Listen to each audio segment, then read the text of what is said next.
Shalom Bapak Ibu Saudara yang terkasih dalam Tuhan. Pagi ini kembali kita ketemu dalam kondisi yang memang masih memprihatinkan.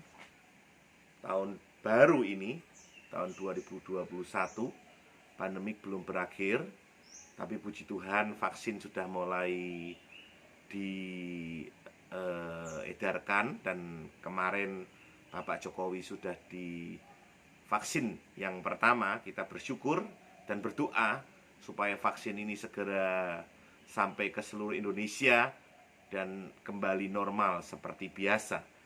Sekali lagi Bapak Ibu Saudara perlu berdoa untuk ini, karena perlu sekali untuk kita bisa mengalami hal yang kembali bertemu dengan saudara-saudara yang lain, bisa kita berpelukan, bisa istri dengan istri, perempuan dengan perempuan bisa berciuman, pria dengan pria, suami dengan suami bisa berciuman, kembali akrab seperti dahulu. Ya, kita berdoa. Ya, memang kondisi pandemik ini memukul banyak bidang ya. Jadi semua orang mengalami kekhawatiran, dan secara pribadi saya pun juga mengalami hal yang sama. Oleh sebab itu kita perlu belajar bersama-sama dalam firman Tuhan. Bagaimana firman Tuhan berkata tentang kekhawatiran. Bapak Ibu Saudara, kita akan lihat di dalam Lukas 12, harusnya ayat 22 sampai yang ke 34, tetapi kita akan baca aja 22 sampai 24 saja. Saya akan bacakan buat Bapak Ibu Saudara. Yesus berkata kepada murid-muridnya, perikop atasnya judulnya hal kekhawatiran.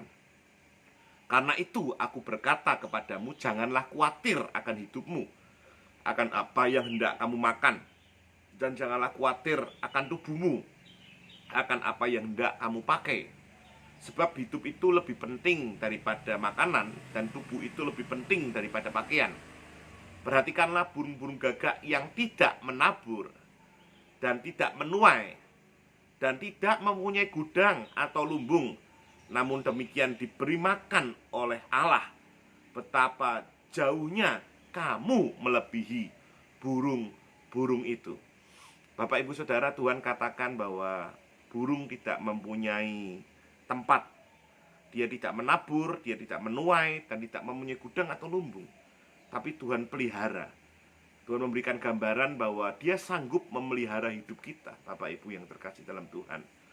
Kalau Bapak Ibu lihat tentang hal kekhawatiran ini, Lukas 12 ayat 22 ini, kita harus jeli untuk siapa sih kekhawatiran ini disampaikan. Coba lihat ayat yang ke-22 ya. Yesus berkata kepada siapa? Murid-muridnya. Yesus berkata jelas kepada murid-muridnya. Berarti murid-muridnya saat itu mengalami kekhawatiran. Kenapa? Kalau orang berkata, jangan kamu duduk di situ, maka berarti ada orang yang mau duduk di situ. Berarti kalau murid-murid Yesus berkata tentang kekhawatiran, berarti ada indikasi murid-murid mengalami kekhawatiran. Firman Tuhan jelas mengatakan tentang makanan dan minuman. Ya, memang Yesus berkeliling kemana-mana, ke desa, ke kota, dengan tidak membawa uang yang berlimpah. Tetapi Yesus, saya yakin dan percaya, juga tidak berkekurangan. Murid-murid ini siapa? Murid-murid ini orang yang sudah mengenal Yesus, bersama-sama dengan Yesus, melihat mujizat Yesus yang Yesus lakukan, melihat orang yang lumpuh berjalan, orang yang buta melihat, bahkan orang-orang mati bangkit. Coba kita lihat Bapak Ibu, bukan hanya itu, murid-murid ini juga mengadakan mujizat yang Yesus lakukan. Coba kita lihat Lukas pasal 9, tadi kan Lukas pasal 12. Perikopnya biar jelas kita baca firman-Nya. Pasal 9 ayat yang ke-1 dikatakan Yesus mengutus ke-12 murid. Maka Yesus memanggil ke-12 muridnya itu lalu memberikan tenaga dan kuasa kepada mereka untuk menguasai setan-setan dan untuk menyembuhkan sakit penyakit. Ayat 2, dan ia mengutus mereka untuk memberitakan kerajaan Allah dan untuk menyembuhkan orang. Jadi murid-murid ini sudah mengalami mujizat Tuhan dinyatakan, sudah mengalami kuasa Tuhan dinyatakan. Kalau sudah lihat pasal yang ke-10, firman Tuhan katakan bahwa murid-murid ini sudah mengadakan mujizat demi mujizat.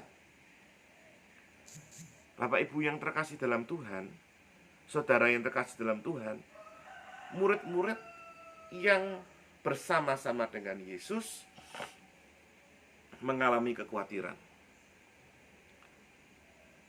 Berarti kekhawatiran itu menerpa semua orang.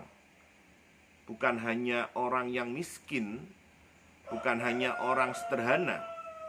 Orang kaya pun bisa khawatir. Hari-hari pandemik ini orang kaya bingung, khawatir bagaimana kemudian hari sampai kapan, hartanya mau disimpan di mana, sakit tentang COVID-19 ini. Orang miskin juga khawatir. Jadi kekhawatiran itu tidak menerpa hanya orang miskin, orang kaya pun juga mengalami hal yang sama. Bukan hanya orang yang jelek, orang ganteng, orang cantik pun mengalami hal yang sama. Bukan hanya orang yang pendek, orang yang tinggi pun mengalami hal yang sama. Bukan hanya orang di Jawa saja, di seluruh Indonesia pun mengalami hal yang sama. Bahkan di seluruh dunia. Kita akan belajar sedikit tentang kekhawatiran ini, apa yang Tuhan katakan. Bapak Ibu yang terkasih dalam Tuhan, kekhawatiran itu dalam Kamus Bahasa Indonesia itu dikatakan gelisah, cemas terhadap sesuatu yang belum diketahui dengan pasti. Itu kekhawatiran. Dan dalam bahasa Yunaninya, khawatir itu merim nau, merim nahau, merim nahau. Artinya anxious, cemas. Anxious, cemas. Kesulitan yang terus terbayang dalam pikiran berulang-ulang. Jadi saudara lagi doa, nyembah Tuhan, tiba-tiba bayangan muncul. Apa yang muncul gitu ya. Itu artinya khawatir, saudara. Itu kekhawatiran. Saudara bilang, aku tidak khawatir tentang hidupku, tapi tiba-tiba bayangan di atas muncul. KPR, muncul bisnis, muncul pelayanan. Itu kekhawatiran. Dr. Charles Mayo berkata bahwa kekhawatiran menimbulkan sirkulasi darah, jantung, kelenjar, seluruh sistem syaraf. Ini berbahaya. Dikatakan, Charles Mayo berkata bahwa jarang orang mati karena workaholic, gila kerja, tapi banyak orang meninggal karena kekhawatiran. Contohnya saja dalam COVID ini. Kalau kita terlalu khawatir akan hidup kita, Bapak Ibu yang terkasih, imun kita akan turun. Banyak orang yang meninggal bukan karena COVID-nya, tetapi karena kekhawatirannya, imunnya turun. Oleh sebab itu, Bapak Ibu Saudara yang kasih dalam Tuhan, mari kita belajar untuk meletakkan kekhawatiran kepada Tuhan. Murid-murid Tuhan katakan bahwa jangan kamu khawatir. Amsal 12 ayat 25 berkata bahwa kekhawatiran dalam hati membungkukkan orang. Orang bungkuk, orang sakit. Tetapi perkataan yang baik mengembirakan. Jadi kalau kita khawatir, kita akan sakit. Tapi kalau kita hati yang gembira adalah obat. Tetapi semangat yang patah keringkan tulang. Jadi hari-hari ini mari Bapak Ibu letakkan kekhawatiranmu. Kita punya masalah. Semua orang punya masalah. Tapi jangan menambahi masalah dengan masalah. Letakkan kepada Tuhan, katakan, Tuhan, aku nggak mampu tanpa Engkau. Aku perlu Yesus dalam hidupku. Biar Engkau yang bekerja dalam hidupku. Biar ini memberkati Bapak Ibu Saudara. Tuhan Yesus memberkati.